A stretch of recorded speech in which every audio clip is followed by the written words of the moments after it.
If your photos look soft, distorted, or they don't look crisp, it might not be your lens or your focusing. It could simply be the kind of shutter you have chosen, mechanical shutter or electronic shutter. Your shutter choice silently shapes the image quality, motion, and the sharpness. Stay with me because in the next few minutes you'll finally understand why your images are soft and a fast, simple way to get them razor sharp.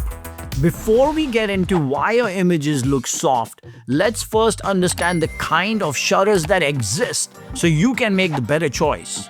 Alright guys, section number 1, the mechanical shutter.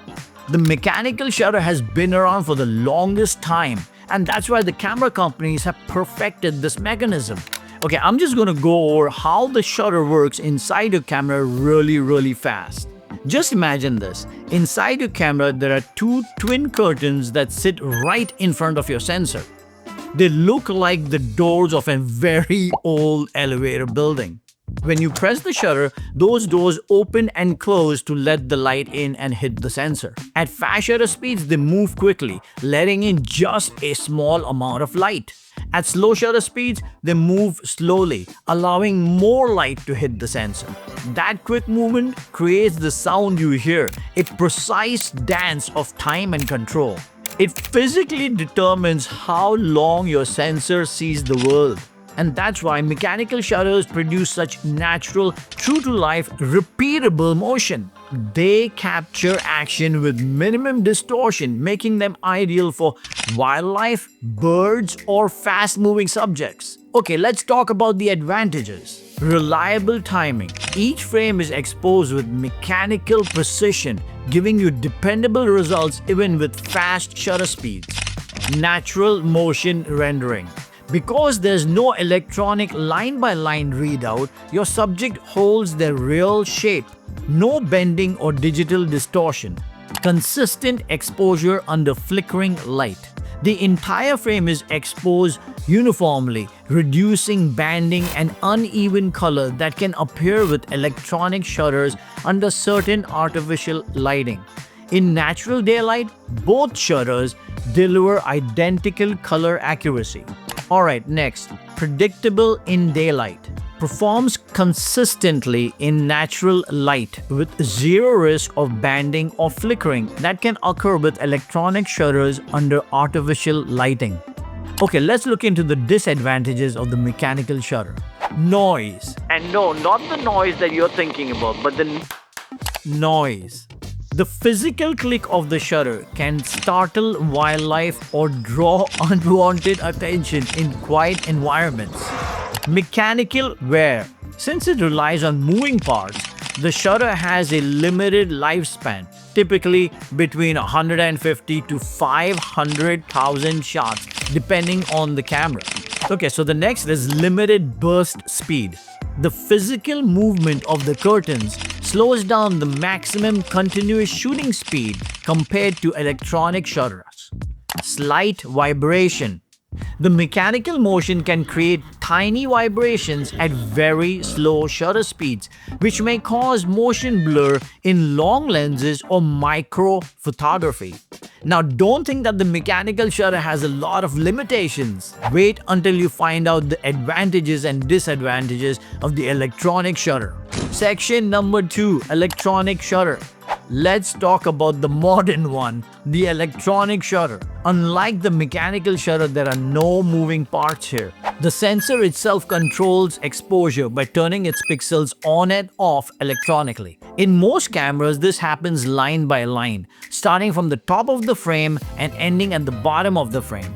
It's completely silent, perfect when you need to stay invisible around shy or easily spooked wildlife. And because nothing physical moves, you can shoot in incredible high speeds, capturing those tiny, unpredictable moments that happen in a heartbeat. But these speeds come with a cost. Since the image is recorded from top to the bottom, everything moving quickly across the frame can appear bent or stretched, a phenomenon called rolling shutter distortion. It's not your subject, it's your sensor reading motion in silence. Okay, let's look at the advantages. It's completely frictionless. With no moving parts, there's nothing to wear out, giving the shutter exceptional reliability over time.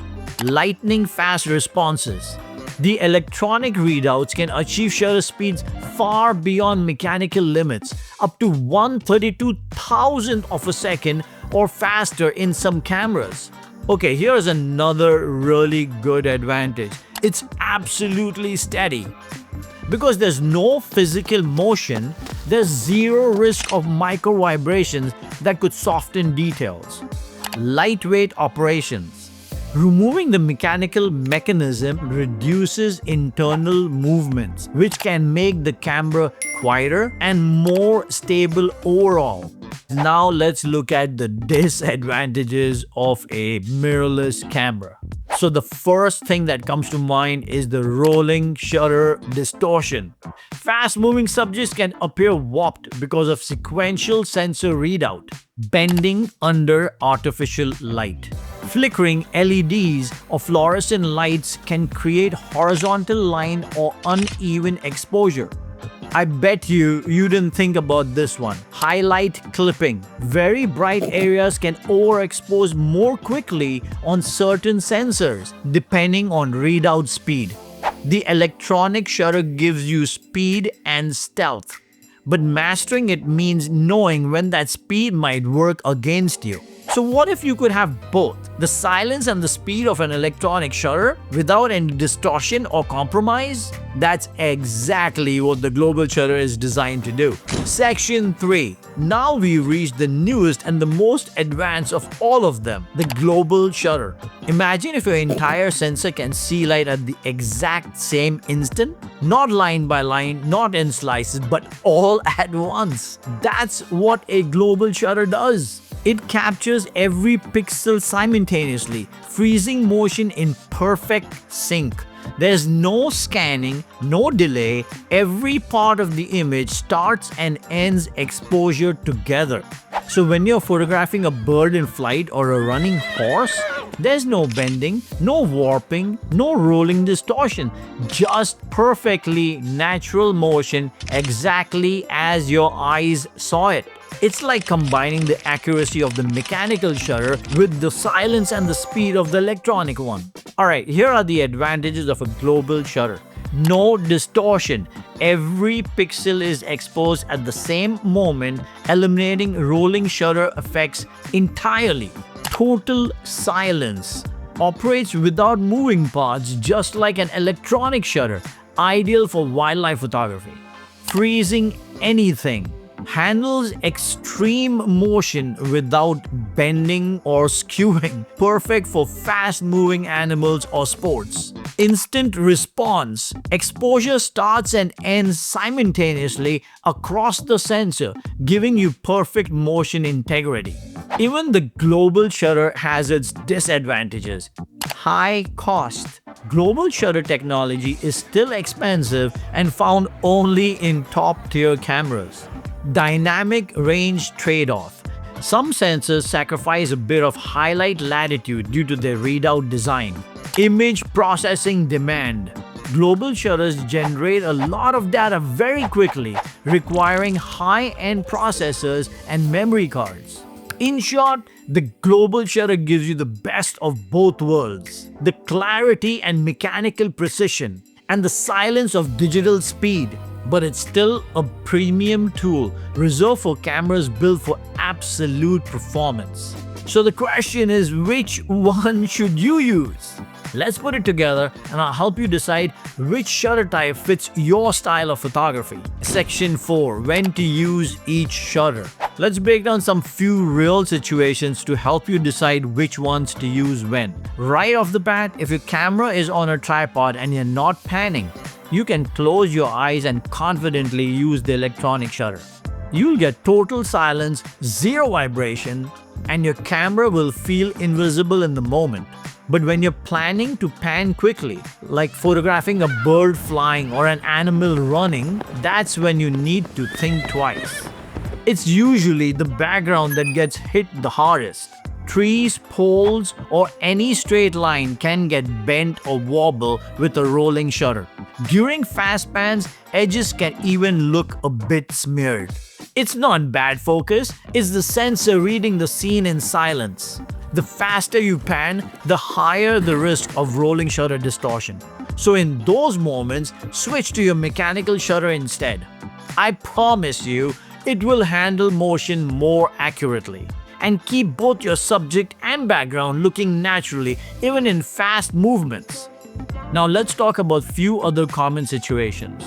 If you're photographing a perched bird or a slow-moving animal, the electronic shutter is your best friend. It gives you total silence, no clicks, no sudden movements, so the animal stays relaxed and you stay invisible. If you're hand-holding your camera, the electronic shutter also helps minimize vibration, especially when paired with image stabilization.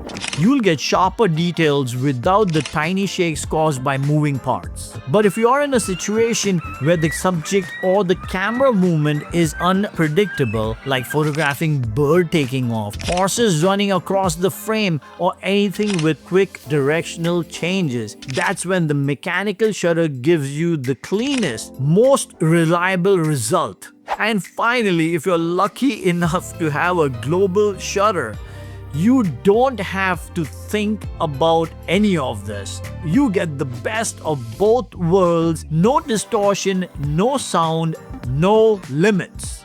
Alright guys, the right choice is yours. So which shutter should you choose? There is no perfect answer. It all depends on what you're photographing, how fast things are moving, and how invisible you want to be in that moment. Alright guys, if you want to get more technical knowledge about your camera and photography in general, go watch this playlist and I'll see you guys in the next one. Thank you.